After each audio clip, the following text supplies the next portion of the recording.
श्री राम जी के पिता का नाम था दशरथ, दशरथ के पिता का नाम था अज, अज के पिता का नाम था नाभाग, नाभाग के पिता का नाम था ययाति, ययाति के पिता का नाम था नहुष, नहुष के पिता का नाम था अम्बऋषि, अम्बऋषि के पिता का नाम था प्रशुश्रुक, प्रशुश्रुक के पिता का नाम था मरु, तो मरु के पिता का नाम था शिग्रक, शिग्रक के पिता का नाम था अग्निवर्ण, अग्निवर्ण के पिता का नाम था सुदर्शन, सुदर्शन के पिता का नाम था शंखण, शंखण के पिता का नाम था प्रवड्ड, प्रवड्ड के पिता का नाम था अंशुमन, अंशुमन के पिता का नाम था दिलीप,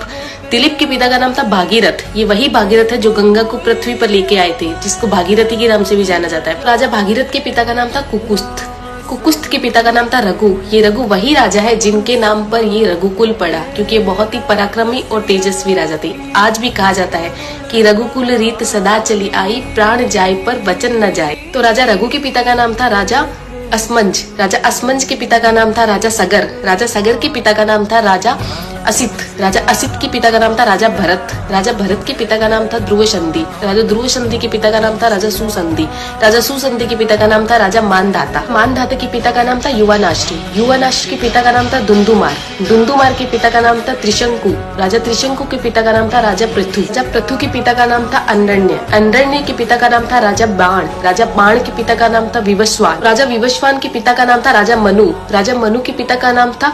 इक्ष्वाकु, इक्ष्वाकु के पिता का नाम था राजा कुक्षी, राजा कुक्षी के पिता का नाम था राजा विकुक्षी, राजा विकुक्षी के पिता का नाम था राजा कश्यप, राजा कश्यप के पिता का नाम था राजा मरीचि, राजा मरीचि के पिता का नाम था ब्रह्मा जी। तो इस हिसाब से हमारे प्रभु श्री राम जी ब्रह्मा जी की 39वीं पीढ़ी है, 39th। तो ज्यादा से ज्यादा ये वीडियो शेयर कीजिए, क्योंकि आने वाला इतिहास ये नहीं बोलना चाहिए कि सनातनियों को मुगलों का इतिहास तो पता था और खुद का इतिहास नहीं पता था। तो ज्यादा से ज्यादा इस वीडियो को शेयर कीजिए। जय श्री राम।